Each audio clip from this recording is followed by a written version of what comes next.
So my name is Diana Madsen. I'm the Sierra Climate Adaptation and Mitigation Partnership, Sierra Camp. I'm the project manager and happy to be meeting many of you here. I also have with me Emily Kornhauser, who is Administrative Assistant for the Small Business Development Center here at Sierra Business Council, and she'll be helping out with questions and with moderating the Q&A at the end. So today we're going to be starting with some background on what Sierra Camp is, what Sierra Business Council is, and just giving that foundation knowledge so then we can jump into the governance policy to talk through this draft document we created to organize the decision-making and action planning around Sierra Camp.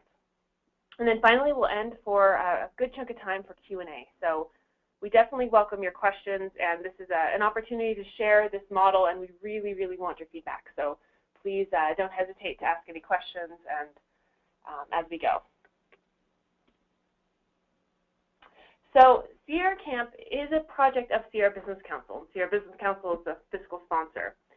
And so for your background, Sierra Business Council is a nonprofit based out of Truckee, but it focuses on Sierra-wide sustainability solutions. SBC, which I'll be using for Sierra Business Council, has a nearly 20-year history in the region, and it takes concepts from academia, politics, and think tanks, and innovates practical ways to apply them as on-the-ground action for rural areas. SBC's network of members and partners spans the entire Sierra and beyond and across the political spectrum. So as a result, SBC's advocacy on behalf of responsible business makes it a valuable ally and capable of achieving results.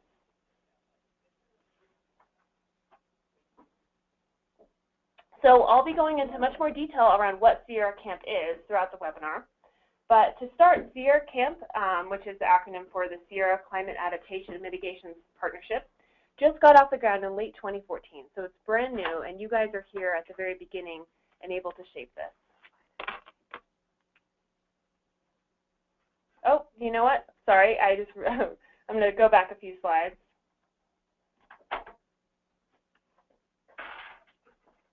All right, thank you guys for bearing with us. So I'm going to catch up a few slides.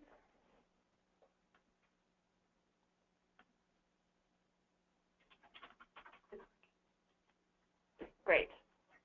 So back on track. So the Sierra Camp is meant to empower and convene Sierra leaders from government, business, academia, and community groups to share best practices, develop strategies for action, and build connections with urban downstream users of Sierra Nevada ecosystem services. Sierra Camp will provide a forum for both local and regional organizations that are already tackling mitigation and resilience activities, as well as new partners who seek to become more engaged in this effort. Through greater coordination and collaboration, the Sierra can adapt to known and predicted impacts of climate change and at the same time ensure vibrant communities and a resilient environment. So I want to define what mitigation and adaptation / resilience are, so you have that in the back of your mind going forward. But so we're on the same page. Climate change mitigation, when I talk about that, is looking at actions taken to reduce one's or one organization's impact or contribution to climate change through greenhouse gas emissions. Adaptation, on the other hand, are the actions taken to prepare for the impacts of climate change. And I'll be using adaptation and resilience interchangeably. Wanted to show, we just launched the Sierra Camp website, and this is a quick video just showing you a little bit about what Sierra Camp is, and I'll be sending the link following up in the email follow-up to this. But it's an interactive website. It talks a little bit about what climate change impacts are in the Sierra, what actions are currently being taken, and it's a tool for us to begin coordinating digitally across the Sierra Nevada region around Sierra Camp and climate action mitigation. So some of you might be wondering, why Sierra Camp? Why do we need a climate change adaptation and mitigation partnership? Well, Sierra Business Council took on this project and wanted to plant the seed to get this going for 4 key reasons. One is the Sierra is an incredibly resource-rich region. It's the state's principal watershed, supplying 2/3 of California's developed water supply for urban areas. So this includes San Francisco, the San Joaquin Valley, the Central Coast, and Southern California. It's also 1/3 of California's rich agricultural land. and the Sierra sustains 60% of California's animal species and almost half of its plant species. So in addition to this, the Sierra supplies up to half of California's annual timber yield and 15% of the state's total power needs through hydropower generation. And Sierra is more than just trees, waters, and creatures. It's also more than 50 million recreational visits per year, generating billions in revenues, and is home to 200+ local communities that depend on smart housing, transportation, energy efficiency, public health to maintain the character of communities. So with this very important resource-rich area, we're finding that it's rather vulnerable to climate change. So we have issues of decreased snowpack, continued drought, higher temperatures, more numerous and severe wildfires. And all of these impacts are predicted as the new normal. So many of you have been feeling this throughout the last couple years in particular. And with wildfires, we saw in 2013 the largest wildfire ever in the Sierra, which is the largest in the state, and that was the Rim Fire. And these contribute to poor air quality, which affect local households, businesses. They burn up stored carbon.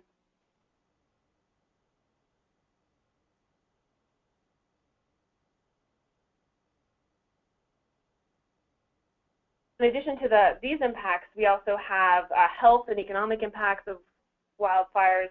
So, for example, the King Fire, which burned 90,000 acres in 2014, this last summer, or early fall, we had weeks of very unhealthy and hazardous air quality conditions in nearby Sierra communities.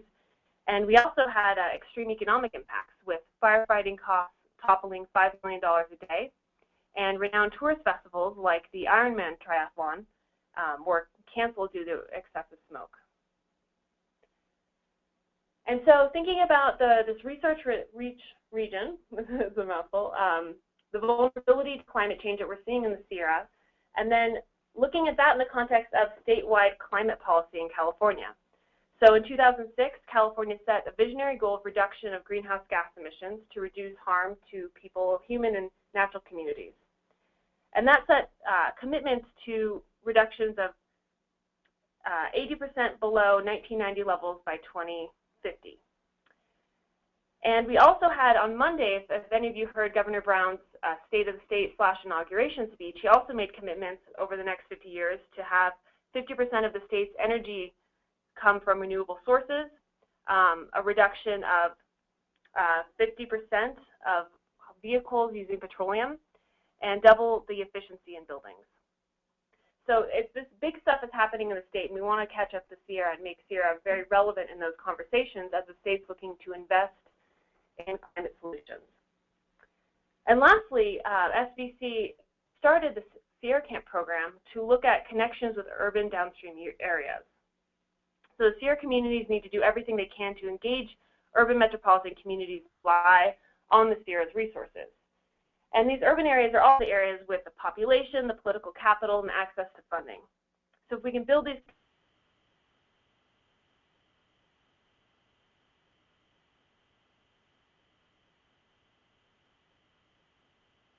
the big ideas behind why we have Sierra Camp and why we're getting this project started. And so with that in mind, then the question of why do we need a governance policy along these lines that I'll be presenting. And the big idea around that is to create structure and support the objectives of Sierra Camp, to identify a clear decision-making process, identify member benefits and responsibilities, and to kick off recruitment. So while SBC is the fiscal sponsor and the host agency for Sierra Camp, we really want this to be a region-wide effort and something that all of you can take ownership in. And so by creating a governance policy from the get-go, we all have clear idea of what the expectations are, where we want to go with this, and it becomes a more democratic project.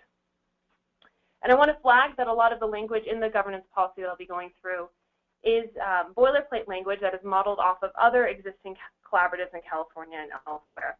So the specifics have been tailored to the Sierra.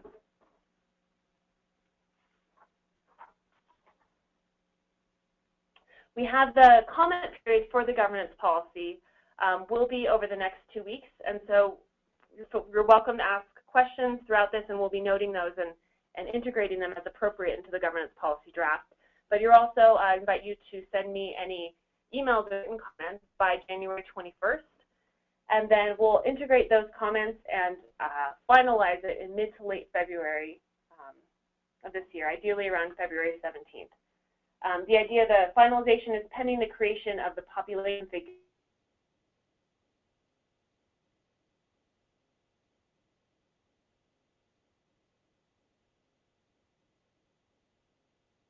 governance document. We have the purpose, formation and structure, objectives, levels of membership, subscription fees and contributions, organizational structure, and financial and administrative provisions. I will be just going into detail around a couple of the high-level sections of each of these articles. There's more detail in the written document that I sent around yesterday, and I'll resend later today. So, Article 1, Purpose. So Sierra Camp is a network designed to promote greater resilience through coordination at the regional and local levels across the 22 counties Sierra Nevada. The purpose of this partnership is to catalyze leaders from government, public health, business, academia, and community groups to come together both within and across market and jurisdictional boundaries to share information and best practices, leverage events and resources, avoid duplication, identify critical needs and strategies, and start to develop funding strategies to meet those needs. Furthermore, the second key purpose is to build relationships with urban downstream users. So this is what I was just emphasizing, and I'd like to bring it up again because this is so critical to the Sierra's relevance in Sacramento. And so through these partnerships, we can develop a broader support for protection and enhancement of resources that are critical to the rest of the state. Having a coordinated partnership that can reach out to decision makers and advocate for projects in the state's principal watershed is especially important now as the state makes historic decisions about how to best address climate change impacts and where to invest the billions of dollars of state funding in the coming decades.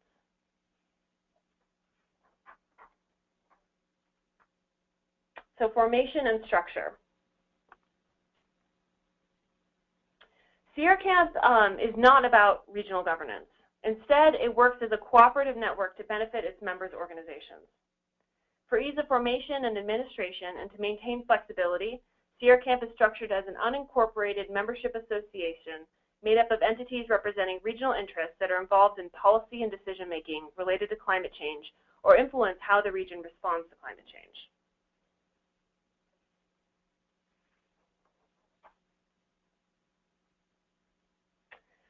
Sierra Camp, in terms of its geographic scope, will use the geographic boundaries of the Sierra Nevada Conservancy with the addition of the California portions of the Lake Tahoe Basin. SBC is currently creating this updated map, so bear with us while we do that before the finalization of the governance policy.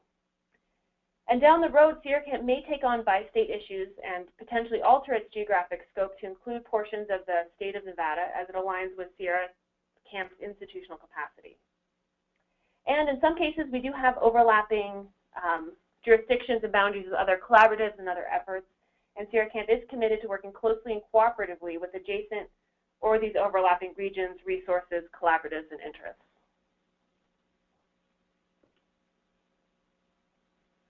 So the objectives.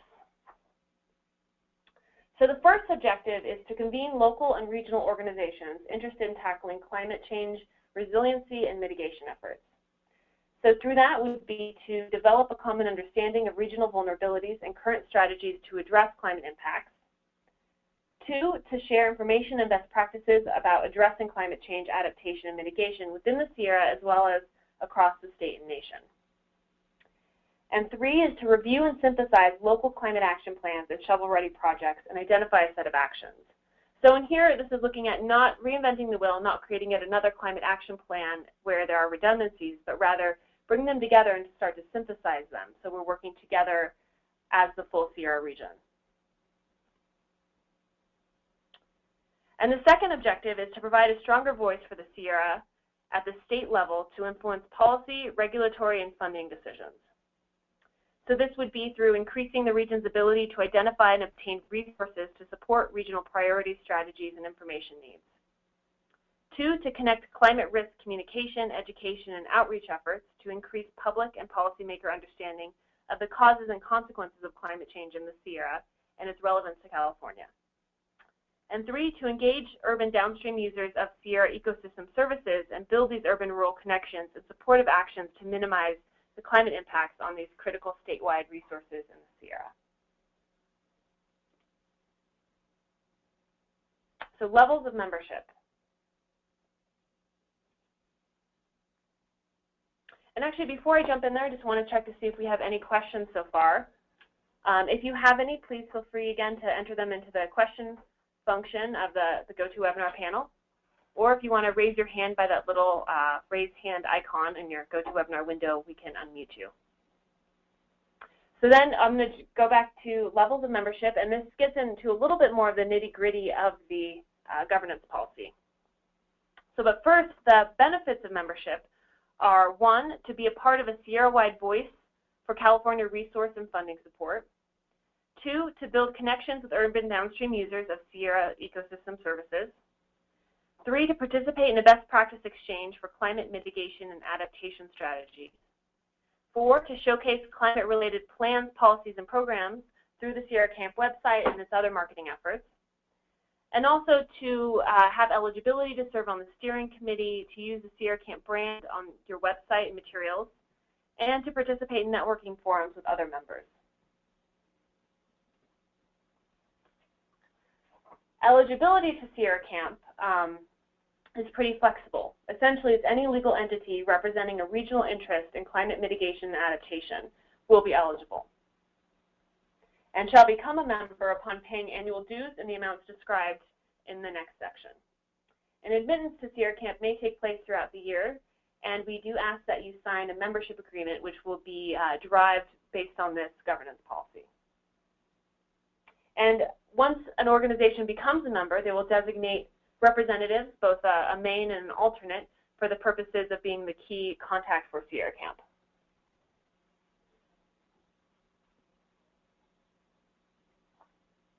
So levels of membership are broken out into 4 different groups. We have public agencies, for-profit entities, nonprofit organizations, and academia. And so for all of you listening on this early January webinar, members that join in 2015 will be perpetually recognized as founding members as well.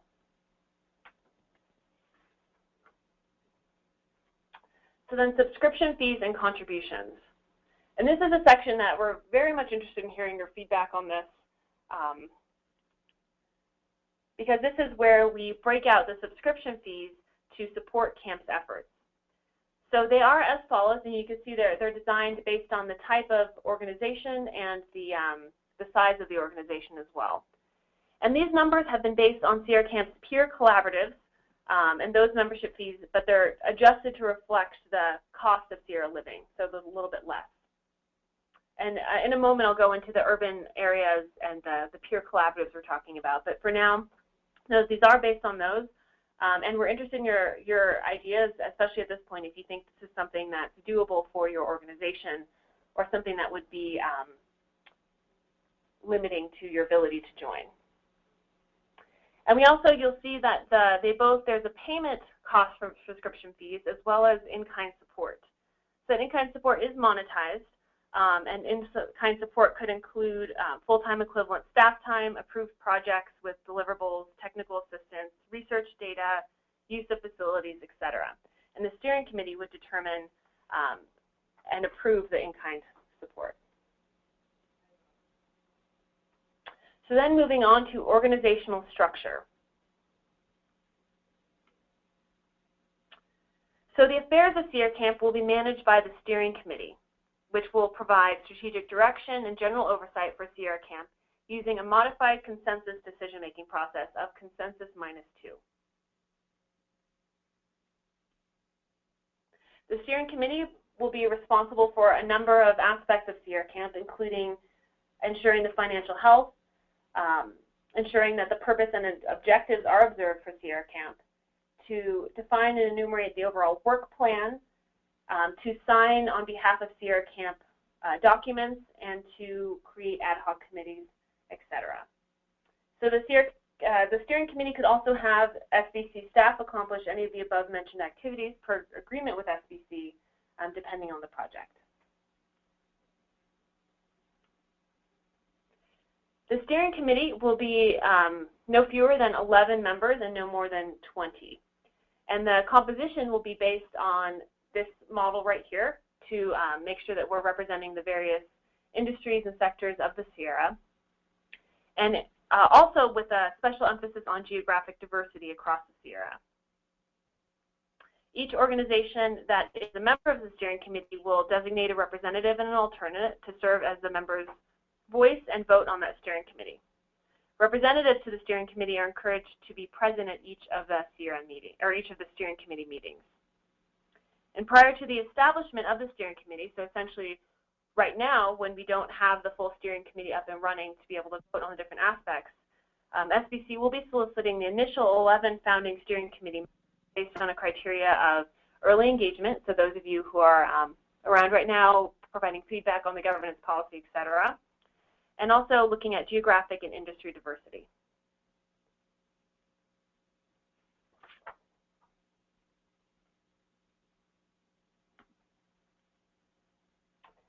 There will also be officers for the steering committee, including but not limited to the chair, vice chair, treasurer, secretary, and these officers will serve a term of 1 year.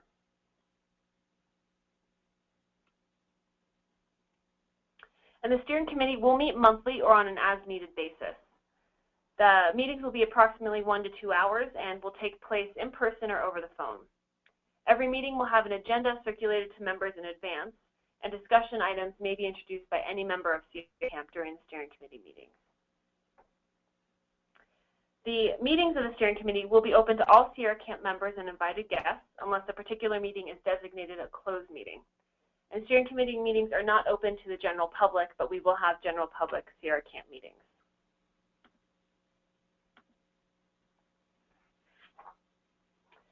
We'll also have ad hoc committees to be formed and disbanded by the steering committee.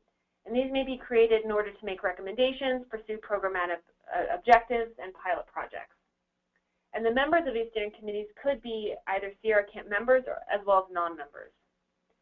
And these committees ultimately will provide technical and policy analysis and evaluation on specific projects and programs and make recommendations to the steering committee.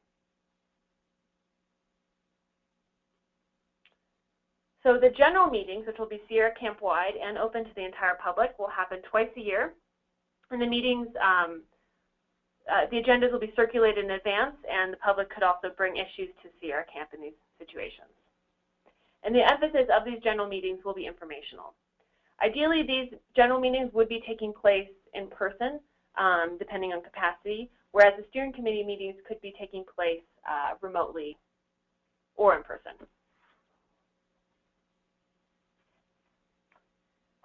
So we aim for Sierra Camp we aim for consensus every time with all decisions.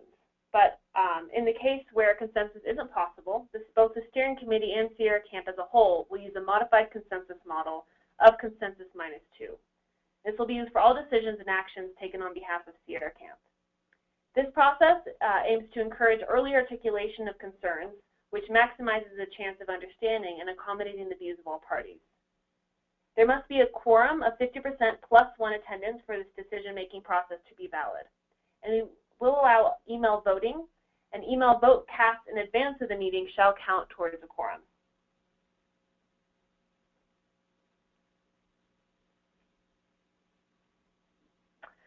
So all members, in terms of official statements and positions of Sierra Camp, all members will be default signatory on Sierra Camp's official statements, positions, or documents unless they specifically request to opt out.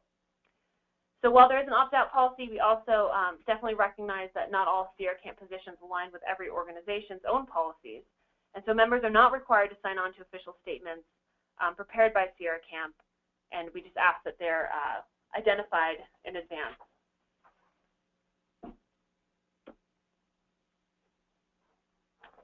So I've talked a little bit about urban Sierra Camp's peer climate collaboratives in California.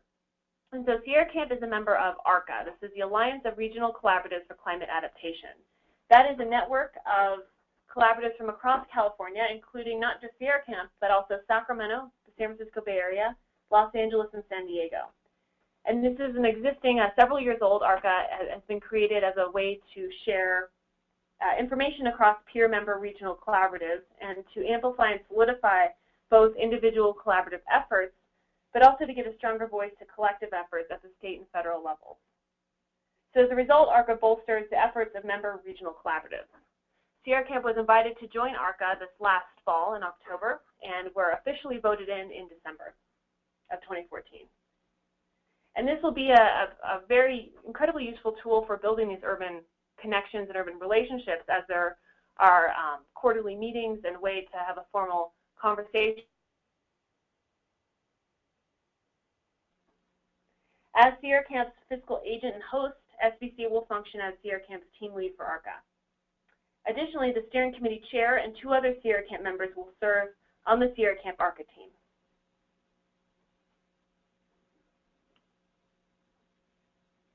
So Article 7, our final article, looking at financial and administrative provisions. And this just breaks down the relationship with SBC a little bit more. So Sierra Camp will be set up as a project within SBC. SBC will establish, maintain, and account for a project budget to receive and disperse cash and other property for Sierra Camp. SBC will subcontract with any other entities and contractors as needed to support Sierra Camp's efforts and work plan. And SBC will provide regular quarterly updates on Sierra Camp's budget to the steering committee.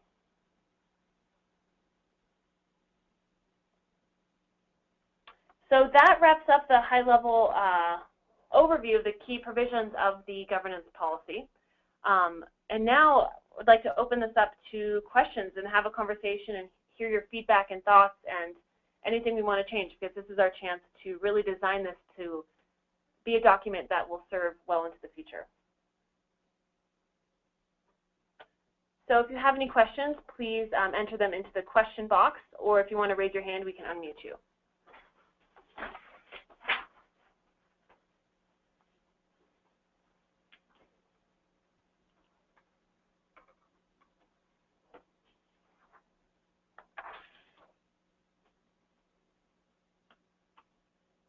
And it looks like we do have our first question. Is there a preliminary membership count? So the question is there a preliminary membership count? So right now, this Sierra Camp is getting off the ground literally right now. So we don't have a preliminary membership count.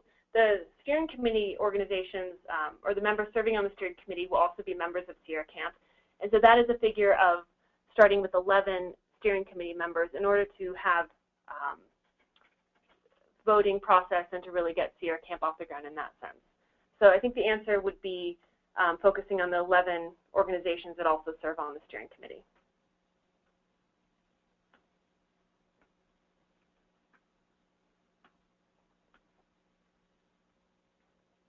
Oh, sorry, the question, clarification on the preliminary membership count is how many have joined. So right now, this is the intro, so we haven't started recruitment efforts. We wanted to, before we jump into recruiting, we wanted to make this a collaborative process where we design this governance policy, solicit your feedback, and integrate that so that we're ready to have a formal membership agreement to begin getting members on board. We've had a number of conversations and a few Sierra Camp events where we've had participation and enthusiasm expressed from different groups, but right now we're brand new, so we're welcoming members once we get this governance policy finalized.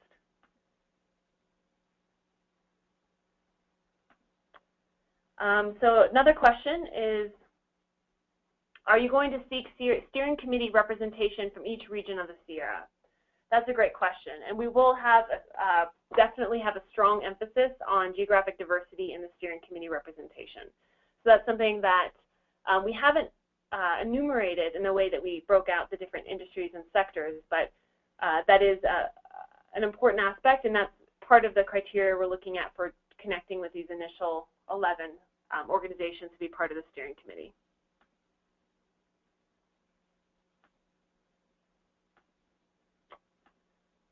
Going down, looking at other questions. So one question is, what would be an example of an entity that would not be a suitable candidate for camp membership? So that would be, the definite eligible membership is pretty wide. It's essentially a legal entity. So an example could be a committee or a group that isn't established as a legal entity.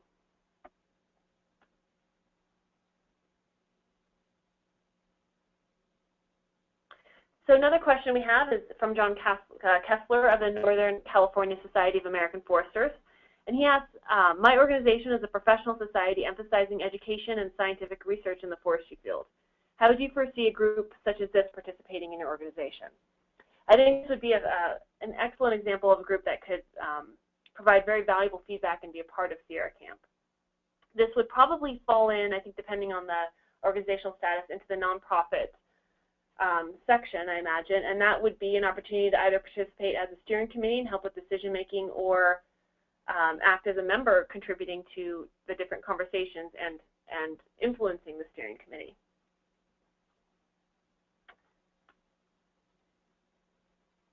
And the question is, do you need to be a member of SBC to join Sierra Camp? And the answer is no. So Sierra Camp is a project of SBC, but it is separate, and it's going to have a different governance structure than SBC.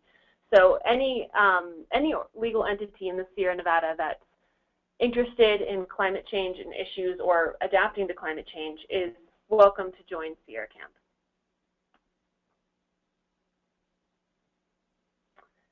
Another question around, do we have an estimated annual budget requirement for Sierra Camp? And we have been looking at, we do have a budget. I don't have those numbers on hand right now. And so I think that I can follow up with you, Ben Hewlett, about that. And we do have someone who raised their hand. Gregory, I'm going to go ahead and unmute you if you'd like to ask your question. Yeah, I was just wondering if you could talk a little bit more about what your plans are for policy stuff, just getting started. I do understand you want to start with the getting all the members together and talk about that. Oh, you know what? It's breaking up a little bit. I heard the first part of the question about to talk a little bit more about the policy stances. Is that correct? Yeah.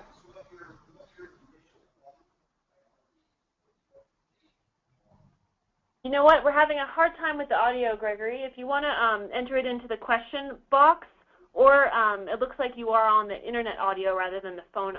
So if you wanted to dial in, you could also ask that way, or enter it into the function, the chat function.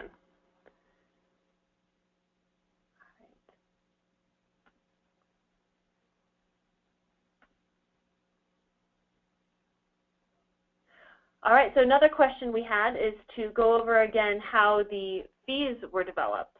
And so I'll pull up that slide.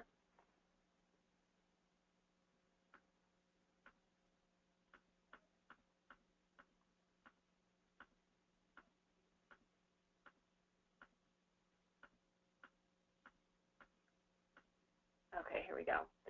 So the question of how were the fees developed? So these are based on the membership structures for the Sierra Camp's Pure Climate Collaborative, so those in San Diego, LA, San Francisco Bay Area, and Sacramento. And so some of those do have fee structures in place, and we looked at that, but we also customized that based on Sierra organization size and scaled it down a little bit, and also adjusted the cost to better reflect the cost of living in the Sierra. So we reduced that.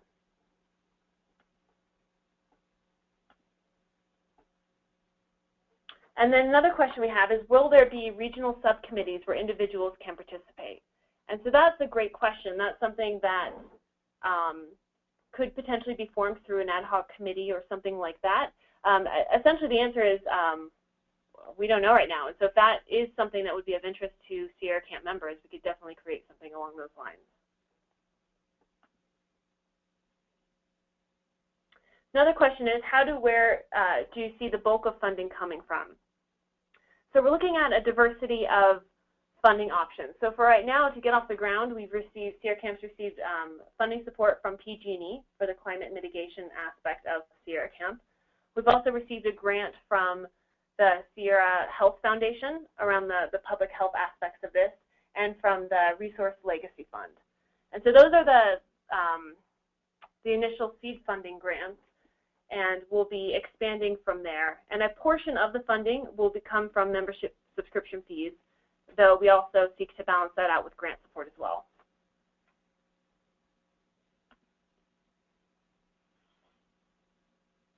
Another question we have is, will CAMP be taking positions on proposed projects in the Sierra, such as development or other types of activities? And so that, at this point, I think that would be up to the steering committee if that's the direction that Sierra Camp wants to go in. I'd say in general, I think the emphasis will be more focused on climate-related activities and particularly influencing statewide policy. And so I think ultimately that would be up to the decisions from the steering committee, but where those projects might have a strong overlap with climate adaptation, I think would be the parts where Sierra Camp would most appropriately jump in and be part of that conversation. So I think for Gregory, who asked the question about policy stances, oh, here we go. Could you talk more about the initial priorities for the organization, and what are you thinking the first areas for activity? So I think in the first half of 2015, we really want to get a steering committee in place so we can start making the decisions about what the specific priorities are. But I can say that one area of focus is already building these connections with urban areas so that we have a foundation in place when we have important policies coming up. We're also looking at the investment plan for cap and trade funding, which is going to be renewed in the next year, and to really make sure that we're better, we have more of an emphasis and focus on the natural resources of the state of California than the current investment plan has. So I think that's one area of focus that we're starting with, but I think the specifics there will be much, there'll be a greater deal of fidelity once we get the steering committee up and running and have this more specific idea of what Sierra leaders want to see.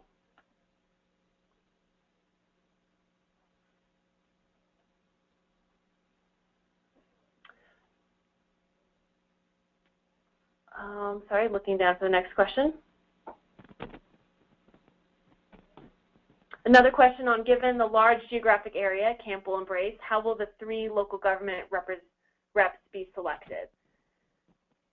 So that's a good question. I think right now we are we're looking at a mix of those who are early engaged. So those who have been part of the conversation. We had the initial kickoff for Sierra Camp at the SBC conference in October. But then starting now, those who are interested, we definitely want to make sure that we're getting active participants representing the different local governments. But in addition to that, we're going to be looking at geographic diversity. We don't necessarily want 3 jurisdictions right in the same area representing Sierra Camp. And so I think that's something that is going to be a little bit more organic than a hard and fast rule that we're necessarily going to pick someone from X, Y, and Z jurisdictions. But we want to, again, find the balance of those who are engaged and those who are representing different areas of the Sierra.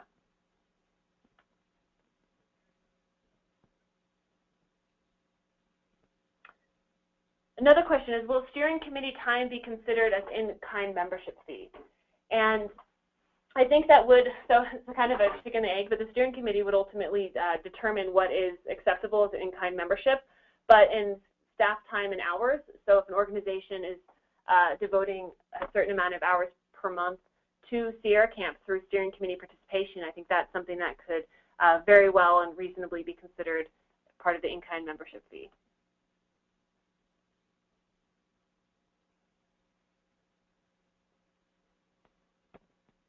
So we also have a question around the fee structure of why not also base your fees on the entity's annual profit amount. And that's something where I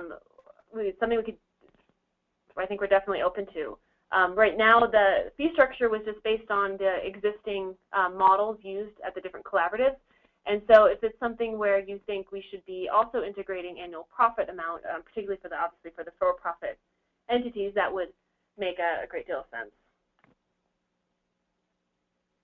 Another question, is PG&E a member? And so right now we actually have no official members. I mean, we don't have the membership agreement created. The membership agreement will be based on the governance policy. So we will be connecting with PG&E to be a member, and PG&E does participate in the Sacramento Climate Collaborative in that case, as well as the other Sacramento Utility SMUD. So we will be inviting, but right now we don't have any official members because we're just getting this off the ground.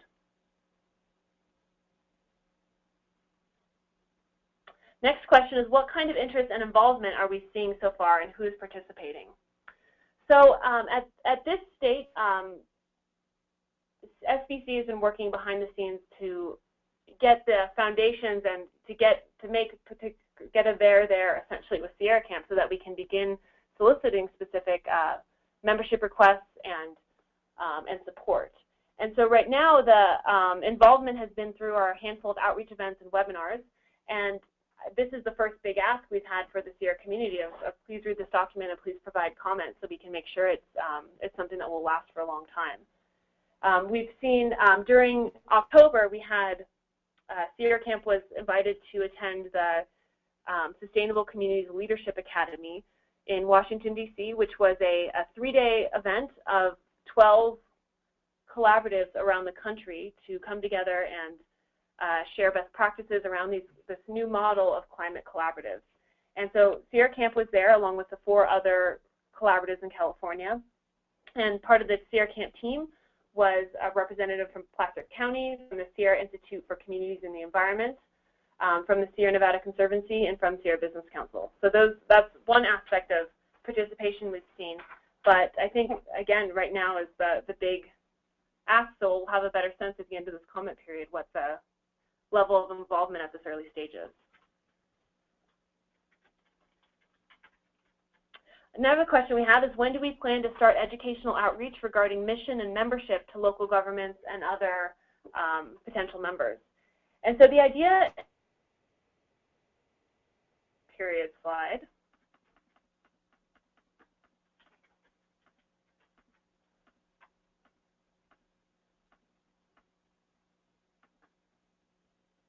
So again, so the comment period is in the next 2 weeks we'll be soliciting written feedback, and then we'll have this finalized by mid to late February. So I think the idea is once we get this governance policy finalized, we'll have an addendum, which is the actual membership agreement that organizations would sign on to. So at that point, late February, March, April is when we're going to start doing the heavy lifting around recruitment and to do some more outreach on what Sierra Camp is, why members should join, and how to join. Oops. Go down to the next question.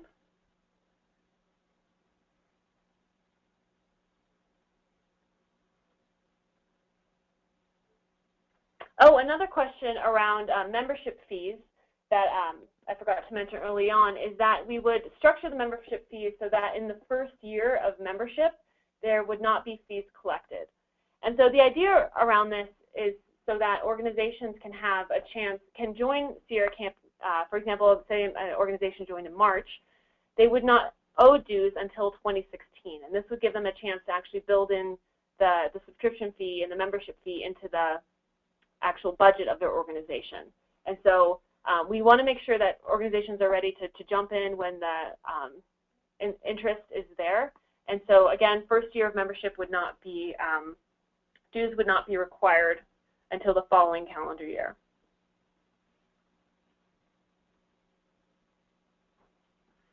We have another question around clarification around the steering committee members, and asks to clarify the first 11 members of the steering committee will be selected by SBC based on Sierra Camp members who will submit a request to be on the steering.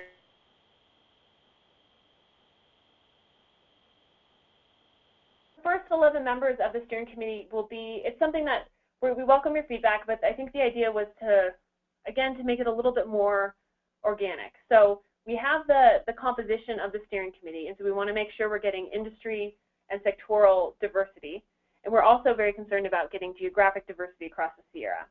And so it wouldn't necessarily be SBC selecting and saying you will be on the steering committee. I think we're going to be having conversations with interested parties who fit the diversity requirements in both geographic and sectoral, and then get them on board, and if they're ready to sign on and be part of the leadership group of this first year of of Sierra Camp. And then I will also be having conversations with existing steering committee members if we have maybe 5, for example, and we're trying to look for recruiting the 6th, 7th, and 8th. So I think it'll be very much a conversation, and we're interested in finding the right team and those who are excited and represent the Sierra well.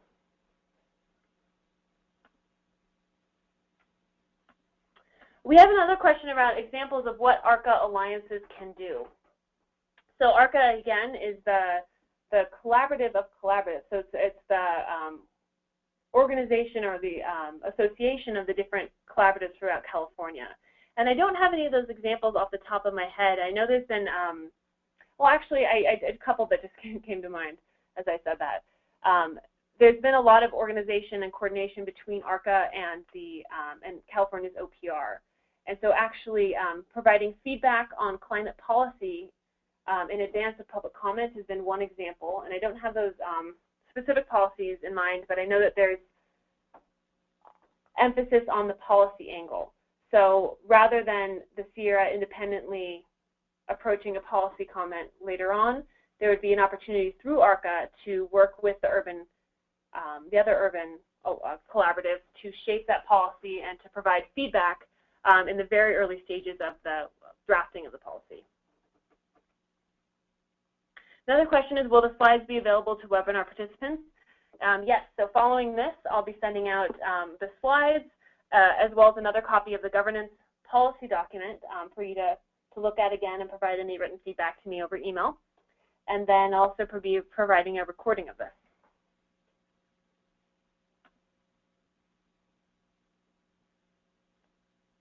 Another question is, do we have any projections on the number of members you might have in year one and ultimately?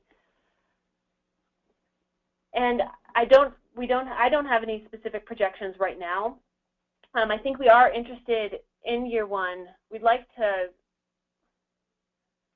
I don't have those numbers. I think I think the goal would be to ultimately be 100 or more over the first few years. We want to make sure we have the steering committee positions filled in this first year, at least the 11 going up to 20. So yeah, I think we don't have specific projections right now, but I think we do have, our goals are big, so we want to make it maybe about 100 down the road. So I think those are all the questions I have right here.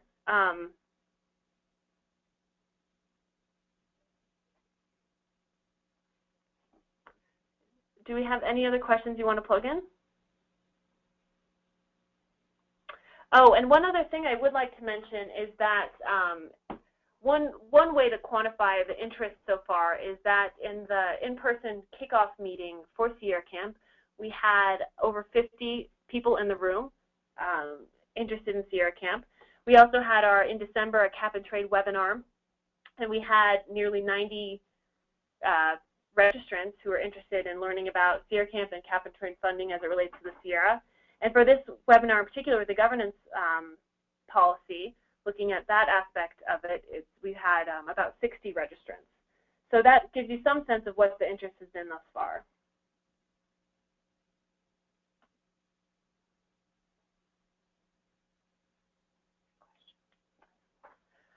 All right.